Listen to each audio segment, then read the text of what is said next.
Sadhguru, you have said that our psychological situation can be influenced by what we eat. Medical science is talking about how fruits and vegetables promote psychological wellness. Is there any significance to this? And is a predominantly fruit diet only for someone doing certain kinds of sadhana? Or is it also okay for people in regular situations involving work, family, or lots of physical activity? In any machine or any kind of fuel that we use, the efficacy of the fuel essentially is in how easily it burns. Why the kind of gasoline you use for automobiles is one thing, what you use in the tractors is one way, what you use in a fast car is another way, what you use in an airplane is another way. Essentially, how easily it burns. You have seen in your gas stations about the octane levels, 87, 89, 90, 91, 93, 96. Well, when we were riding motorcycles, we would pay 3 times and buy 100 octane, because putting 100 octane, suddenly the motorcycle performs in a way that others cannot. So, you know very well, the most easily digestible food is fruit.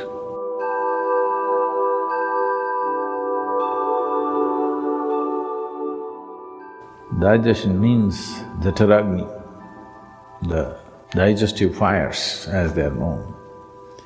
If these fires have to burn most effectively, fruit is definitely the best thing. Only those people who enjoy inertia, that means they enjoy part of them being dead. Don't think it's a joke. A lot of people do. A lot of people enjoy lethargy and inertia, unfortunately. That means somewhere life has not touched them. So, sleeping, intoxication, overeating and just lying down there feels better than being alive and active and dynamic in one's life. So only for such a person, fruit may be a problem because it'll keep you alert and awake. It doesn't keep you intoxicated, unless it ferments, of course. So it has that quality also, you just have to wait. One can know an extreme sense of joy and intoxication and a deep pleasure out of heightened levels of awareness also. But now the question is, can I be normal and eat fruit? Or can I eat fruit and still be normal?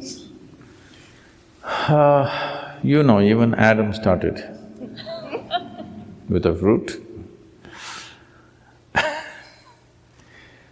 So, when we say fruit, we must understand fruit is one aspect which nature itself intends to be food in the sense. Most fruit, what you find, let's say a mango or an apple, being month of May, I refuse to talk about apple, I'll talk about mango.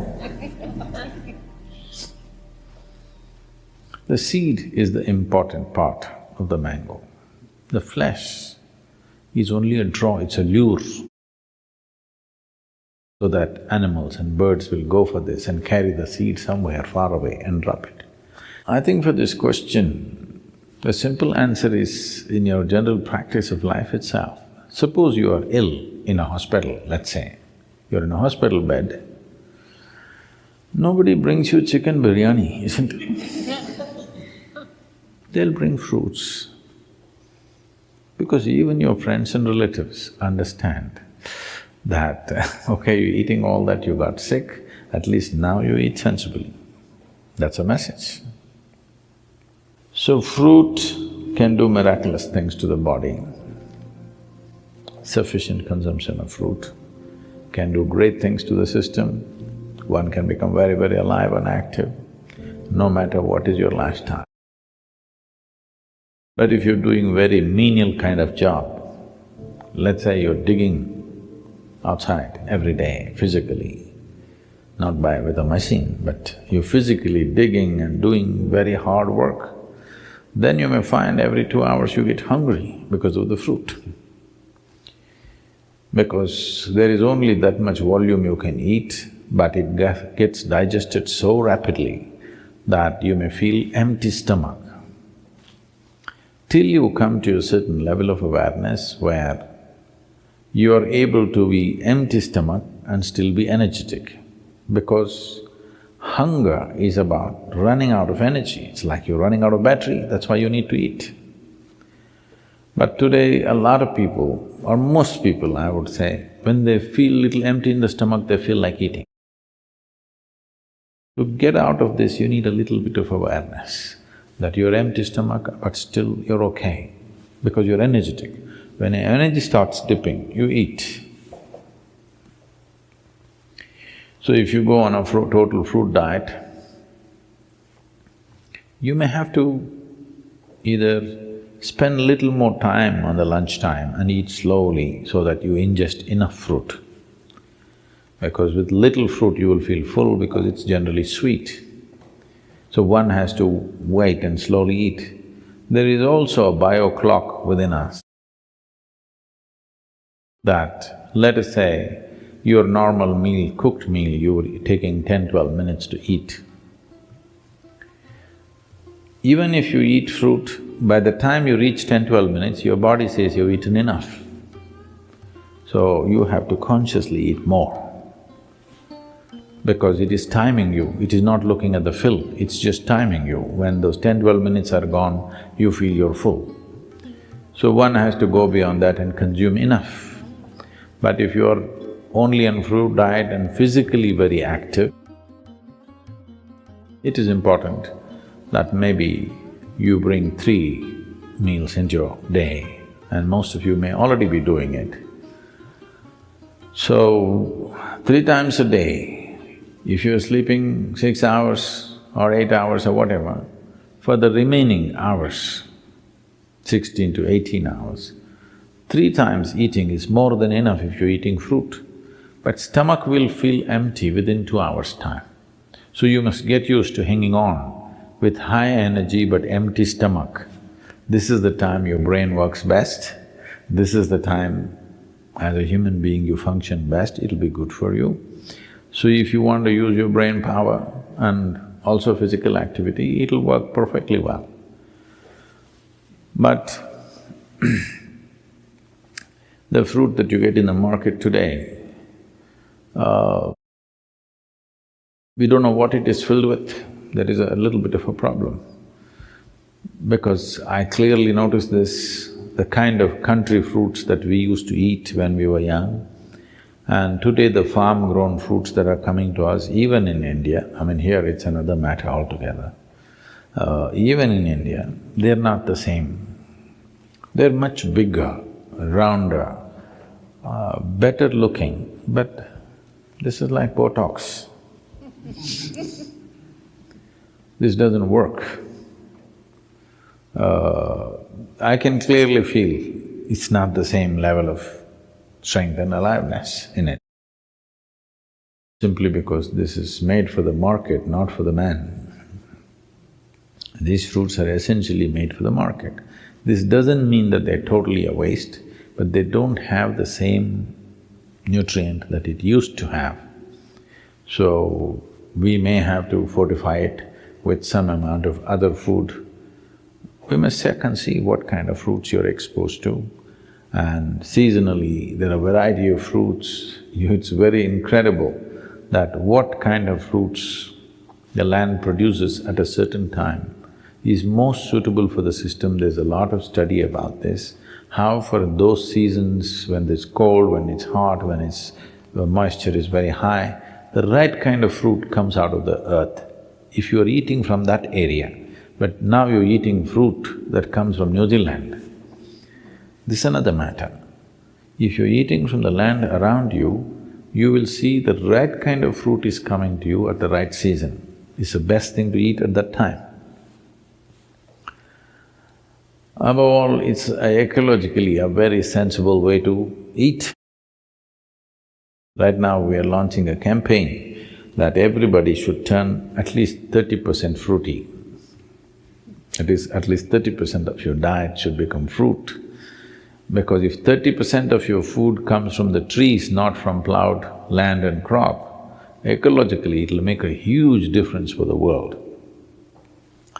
And if you're trying to shift from heavy meat eating to fruit, then you may find it's like you've eaten nothing because you're used to being pulled down to the earth, eating very heavy food. I want you to understand this. Anyway, you will be pulled down to the earth, that's the nature, okay? But right now, what is called life is that we spring out as if we don't belong. That we fly in such a way that it doesn't look like we're made of earth. Even the bird that soars is made of earth, but when it's soaring up there, it doesn't look like earth. So every life, when it springs out, it should not look like earth, but we are of the earth. But if we want to spring up, the fuel that we consume, the fuel that we put into this system must be that which burns quick and very easily inflammable. What is easily flammable is the best food. In our stomach, without doubt, fruit is that which burns up quickest. So this means least amount of residue, least amount of tax on the system, least amount of stress in the system. So definitely it'll make a huge difference. I knew somebody who went on some 1,008 days of only one fruit. This person went on orange. Only oranges for 1,008 days this lady ate. She was full of ailments when she started. She was a diabetic, high blood pressure, and I don't know, they told me a list of problems that she had,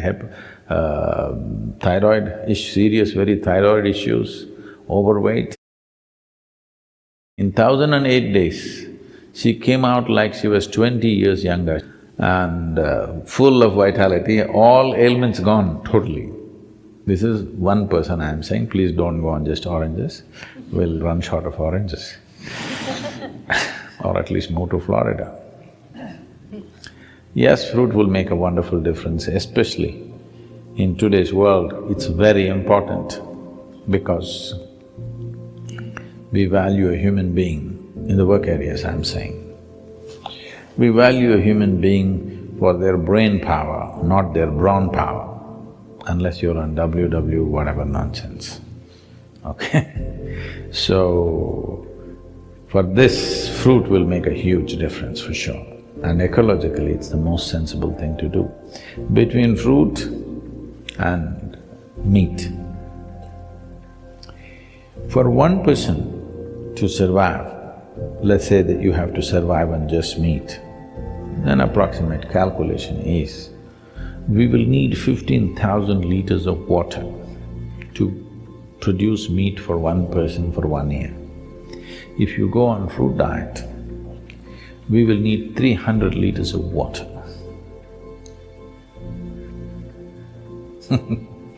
You should. All the rivers will flow once again.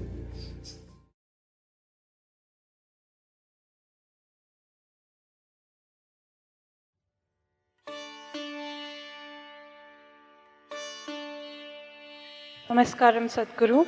So, I'm saying that the idea of competition is so much ingrained in our minds, not even at the school level, but even at the postgraduate level or any aspect of our lives, that it creates a lot of unnecessary stress. So, what can be really done about it? Competition is a good thing. If you're incompetent and you're in competition, you will feel stressed.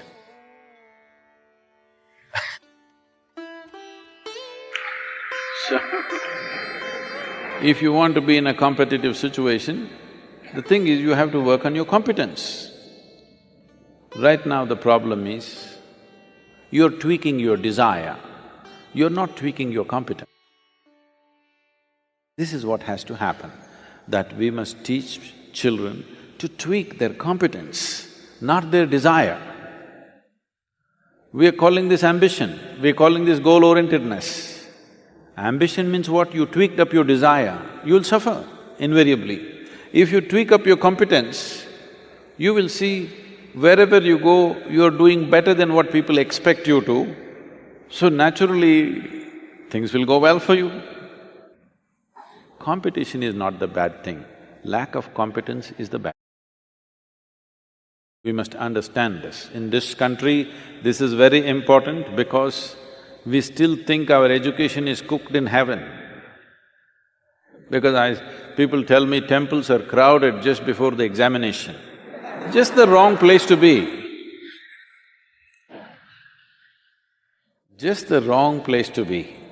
When your examination is coming, you sitting in the temple is just the wrong place to be. In the vacation, you sat in the temple, great. So instead of competence, we have big desires. If you focus enough on enhancing your competence, you will see there is such joy in breaking limitations every day and becoming something better. You don't care a damn how somebody else is doing. Yes, if every day, if you're breaking limitations, when I was speaking to I think our home school, I was telling them, a class full of children should sound like eggs are hatching. At one time I used to do sericulture, silk farming. And I was amazed. I was so amazed I didn't take them to the market sometimes. Because if you just leave the cocoon long enough, if you don't take it to the market, you should see how it opens up. Like this, it'll be making noise. Slowly they're opening it up. When 1,000,000 of them are trying to open, you go inside this room. This is how a school should sound. That every moment they're breaking their limitations. If you are breaking the limitations of who you are, if your competence, you're working constantly to expand, you don't even have the time to look at somebody, how is he doing? Because this is such a great thing happening within you. So please focus on your competence. Competition, you don't bother. If you're good, you'll be on the top, otherwise you'll be somewhere. It's okay. India is the only place where our gods must dance. If he cannot dance, he cannot be a god. Shiva is Nataraja, he is the king of dancers, and everybody else is a dancer. Why this is because the phenomena of creation. The closest analogy you can give to that is it's like a dance. Today modern physicists are using those words, that things seem to be in a dance. Dance means there seems to be no logical coherence to it, but if you observe it closely enough, there is a very deep system to the whole process. This dance of creation, which self-created itself from the eternal stillness, in trying to represent the exuberance of creation, we call this dimension as Natesha or Nataraja, which is one of the most significant forms of Shiva. Because creation is a dance, we said the divine is a dancer. So when we say Shiva is Nataraja, we are not talking about an individual dancing. That is why the circle around him. The circle is always the symbol of cosmos, because the most natural form that happens in the existence when anything moves is a circle. Anything that happens by itself is a circle. The planet is a circle, the moon is a circle, the sun is a circle, everything else is a circle because circle is a shape of least resistance. So that is why the circle around Nataraja is symbolizing the cosmos. He is a cosmic dancer, that's how he's always described. You can experience the dance or you can become the dance. You can experience the aesthetic of the dance by simply watching it closely, or you can dance. But you want to understand the dance, there is no such thing. These are only two choices you have. If you experience the beauty of the dance by observation, by looking, we will say you are a seeker. You may be called a scientist, but still you're a seeker, you want to know what it is, so you're paying attention. If you pay attention to it, you become a seeker. If you become the dance, you become the divine, you become a yogi. That's a choice you have.